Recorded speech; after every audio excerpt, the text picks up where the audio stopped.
Olá pessoal, eu sou Pablo Peixoto. Não. Dessa vez quem tá aqui com vocês é a Isabela Castelloni. Não esqueça de me seguir no Instagram, Castelloni Bella. Então, esse quadro aqui foi criado, que estamos pegando aqui do Quatro Coisas, para falar sobre animes, porque a gente sabe que o Pablo Peixoto, meu marido, não é muito fã de anime, mas ele casou com o quê? Um otaku. Então eu decidi falar pra vocês um pouco de animes, porque eu vi que muita gente pergunta, quase ninguém, eu só quis falar na realidade, mas a gente fez o quadro e algumas pessoas gostaram dos animes que eu apresentei. E o anime de hoje vai ser Shingeki no Kyojin, o Attack on Titan, que é um anime que está muito em alta. Eu assisti ele no começo, quando ele tinha sido lançado, li os mangás, mas eu parei na metade. No mangá praticamente eu parei na segunda temporada, ela nem tinha sido lançada, então no mangá eu estava mais ou menos aí. E eu decidi parar e esperar lançar o anime. Falei, eu vou esperar lançar e acabar, que daí eu acho que vou ter uma imersão muito legal, porque no final do anime eu comecei a gostar dele, apesar de ter achado bem exagerado no começo. Então vamos falar agora de Shingeki no Kyojin. O anime, ele passa em um universo diferente do nosso. Não tem muitas coisas diferentes, a não ser gigantes. Ok, essa é a única coisa diferente, praticamente. É um outro universo. A humanidade vive dentro de muralhas para se proteger desses gigantes. Ela já tá há anos dentro dessa muralha, que é um lugar totalmente seguro, e ela nem lembra mais como os titãs surgiram. O que é muito interessante, porque eles estão lá de boa, seguindo a vida deles, e beleza, vamos ficar aqui trancados nessas muralhas. Só que algumas pessoas começaram a se questionar, o que tem por trás das muralhas? Será que só tem, assim, perigos e coisas que vão nos matar? Não é possível, deve ter alguma coisa além disso tudo. E claro que as pessoas decidiram começar a investigar sobre isso. Para as pessoas ficarem protegidas, além dos civis, foram-se divididos em 3 grupos para cuidar da muralha. Uma era a polícia militar, que ela ficava dentro da muralha, protegendo que se acontecesse alguma invasão de titã, elas estariam lá para cuidar dos civis. Outra era a guarnição da muralha, que são pessoas que ficavam lá em cima das muralhas para poder ficar vigiando e avisar se acontecesse alguma coisa fora delas. E a outra é a equipe de reconhecimento, que são as pessoas que queriam explorar o que estava acontecendo lá fora. Claro que esses 3 grupos passaram por treinamento para poderem estar lá. E o que acontece? A polícia militar, ela é super desrespeitada porque não acontece nada, então para que a gente precisa deles? E o outro grupo que é mais desrespeitado ainda é a equipe de reconhecimento, porque algumas pessoas chegam a achar que eles são idiotas de saírem da muralha. Então é quase o mito da caverna. As pessoas que estão dentro da caverna não querem sair porque ouvem e veem coisas estranhas dentro da caverna e elas ficam com medo de sair e descobrir o que é aquilo. Só que a equipe de reconhecimento sai. E o que acontece? Por que a equipe de reconhecimento é tão desrespeitada? Porque quando eles voltam, realmente eles não encontram nada, eles falam que não tem nada, que só tem mato e titãs, e é muito difícil deles conseguirem avançar, porque depois tem muitos titãs, e quando eles voltam, também tá cheio de gente faltando pedaço ou morta. Então todo mundo chega e fala, olha, isso é idiota o que vocês estão fazendo, vocês estão perdendo vida e perdendo o tempo de vocês. Era melhor vocês ficarem aqui dentro da muralha e ficarem descansando. Só que quem está na equipe de reconhecimento tem aquele sentimento de não é possível, tem que existir alguma coisa além das muralhas. E eles ficam tentando sempre ver se encontram alguma coisa, se encontram pessoas, se encontram outros lugares que as pessoas estejam sobrevivendo, só que é quase que impossível para eles encontrarem alguma coisa. Depois que eu contei para vocês do universo do Shingeki, para vocês meio que entenderem, né? Vou explicar um pouco agora dos gigantes, que é a causa de tudo isso e das pessoas estarem dentro dessas muralhas se protegendo. Os gigantes, eles têm forma humana, mas eles não têm genitálias, né? O que é ótimo e bem conveniente, porque eu ia ficar muito desconfortável com algo balançando assim no meio do anime, sabe? Ok? Só que eles têm a forma humana, então eles têm uma feição humana, eles têm braços, pernas, ele é tipo uma Barbie e um Ken gigantesco e com uma cara muito creepy, assim. E eles não têm inteligência, e a única coisa que eles têm é comer pessoas, eles comem todas as pessoas que eles encontram. Então eles não são nem quase animais, porque eles não têm nenhuma atividade além de comer essas pessoas, e eles não pensam assim, eles simplesmente vão lá e atacam. Depois, spoiler que não é spoiler, tem uma explicação do porquê que eles são assim, e será que todos os titãs são realmente burros? E a forma deles também não tem um padrão. Então pode ter um titã super gigante, pode ter um titã super baixo, super cabeçudo, com um braço gigante, com uma perna gigante.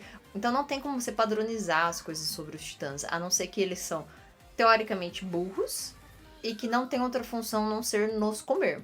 A história começa com o nosso personagem principal, que é o Eren, vivendo a vida dele tranquilamente como uma boa criança que ele é.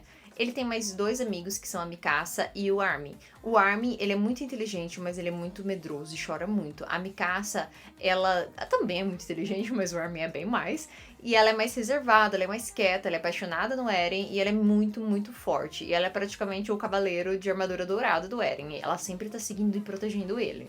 O Eren, ele tem aquele sentimento bem de protagonista mesmo, ele é muito emotivo, ele é muito temperamental, só que ele é bem mais agressivo, ele tem um temperamento explosivo pra se tornar agressivo e destrutivo, né? E isso no decorrer do anime vai tendo consequências. Então, apesar de você concordar com o personagem, porque se você se colocar em algumas situações que ele passou, você provavelmente teria esse impulso. Todos os impulsos dele têm uma consequência muito grave. O Eren, a Mikasa e o Armin estão vivendo a vida deles tranquilamente. Titãs nunca destruíram as muralhas. A humanidade vive em paz, paz e amor, bicho, vamos aqui seguir a nossa vida. Polícia militar não faz nada, não presta pra nada. E tropa de reconhecimento, um bando de idiota. Quando do nada aparece um gigante maior que a muralha, ele é diferente dos outros. Ele dá pra ver todos os músculos dele, ele não tem pele e ele detona a muralha. Ele quebra, daí pedaço da muralha cai em cima da casa dos outros, cai em cima de pessoa, um monte de pessoa gritando e chorando. Só que, o que acontece? Não basta ter destruído a muralha e todo mundo ter sido esmagado pelas partes da muralha, começou a entrar outros titãs, porque tinha titãs em volta da muralha e eles não conseguiam entrar porque ela era muito alta. Ela destruída, eles começaram a invadir. Eles começaram a comer as pessoas. E não tinha, porque assim, as pessoas viviam muito de boa e elas não passaram por nenhum treinamento, a não ser o exército, sabe? Então elas não sabiam o que fazer, elas não tinham o que fazer, a não ser correr e gritar desesperado pela vida delas. E elas começam tudo a ser comidas.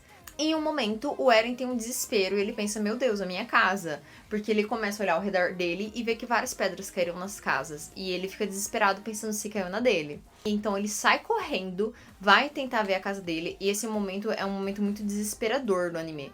Porque ele começa a pensar assim, não, a minha casa vai estar tudo bem. Minha mãe não vai ter sido atacada, não vai ter nada em cima, tá tudo normal. Quando ele vira... A casa dele tá completamente destruída, tem uma pedra gigante, a mãe dele tava na casa e pegou metade do corpo da mãe dele. Então ele encontra a mãe dele debaixo dos escombros da casa, debaixo da pedra, com parte debaixo do corpo inteira macetada. Para um primeiro episódio, é uma cena bem impactante. Já mostra que o anime, ele não vai ser um anime calmo, ele não vai ser um anime tranquilo, ele vai ser um anime bem caótico, muitos personagens vão morrer, sabe? Então você meio que já pega esse primeiro impacto. Nesse momento, aparece um personagem que ele também tem um motivo de estar lá, que é o Rhaenys, que ele é da polícia militar. Ele aparece no começo do episódio e ele fala, podem ficar tranquilos que eu vou salvar vocês. E ele vai pra cima do Titã. Só que a polícia militar nunca lutou com o Titã. Eles não estavam preparados. Eles ficavam sempre dentro da cidade protegendo a galera. Então, quando ele finalmente teve que confrontar um Titã, ele entrou em desespero. Ele olhou, ele travou, porque era um monstro gigantesco, enorme, olhando pra ele e o whatever, sem medo nenhum, e simplesmente ia matar ele. E ele fugiu. Quando ele foge, ele decide levar as crianças com ele. Então ele consegue salvar pelo menos as crianças, não consegue salvar a mãe do Eren. E o Eren vê a mãe dele sendo comida viva, como se fosse um chup-chup sendo aberto, assim, plaque, e bebe, e o Tita bebe o sangue dela. E eu assim, caraca, meu Deus, que cena pesada. Então é um anime que ele é muito pesado. Ele é um anime muito sério, e daí ele tenta, de em pouco, ir colocando alguns pontos de comédia pra não ter tanta tensão, mas ele é um anime com voltado pra ser sério, a temática dele é séria. Então você não vai ter um anime de descontração, você não vai ter um anime que você vai ficar dando risada toda hora, ele é um anime muito tenso, na verdade. E o anime vai se desenvolvendo com esses 3 personagens principais, que é o Armin, a Mikasa e o Eren, que vão acabar entrando na equipe de reconhecimento também, porque o Eren quer matar os titãs. Vou matar todos os titãs porque mataram a minha mãe, então vou matar vocês. E eu quero descobrir o que tem lá fora, porque o pai dele sempre estimulava ele a pensar que tinha algo mais além das muralhas, que por sinal, a gente fica toda hora também, cadê o pai desse garoto, sabe? Também uma coisa que vale falar do diferencial do Shingeki é que todos os personagens, mesmo os coadjuvantes, eles têm uma ligação. Ele tem muitos personagens que não estão ali só para fazer preenchimento de história, eles estão ali para agregar e eles têm ligação e vínculo. E isso do Shingeki é muito legal, porque você vai criar sentimentos, você vai ter outros pontos de vista. Só que depois, lá pro finalzinho da terceira temporada, você descobre que existe uma história muito maior. Uma história muito, muito maior. E ela vai sendo dosada, ela vai sendo entregue em doses pra gente. E isso é muito legal. E é essa parte que eu falo que, assim, gente, vale a pena você passar essas 3 temporadas. Porque o desenvolvimento de personagem é muito bom, o complemento dos personagens é ótimo. E a 4ª temporada, ela é magnífica. E isso que, assim, eu sei que tem mais história ainda e eu evitei de ir atrás pra não estragar a experiência.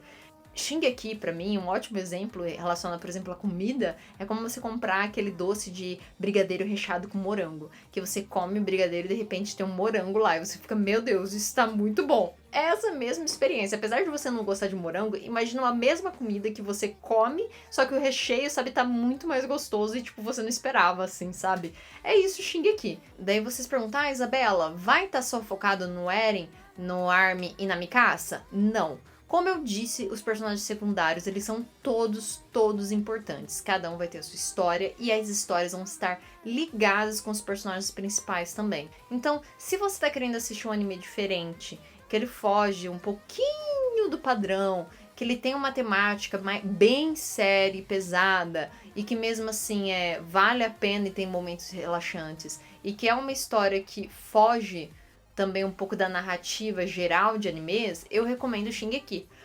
Então é isso, o anime de hoje é Shingeki no Kyojin. Comentem aqui embaixo o que vocês estão achando do anime. E se vocês já assistem ele, comentem se vocês gostariam de conversar com a gente sobre os episódios que estão acontecendo. Eu tô assistindo todo domingo, que eu acho que é domingo que lança, né?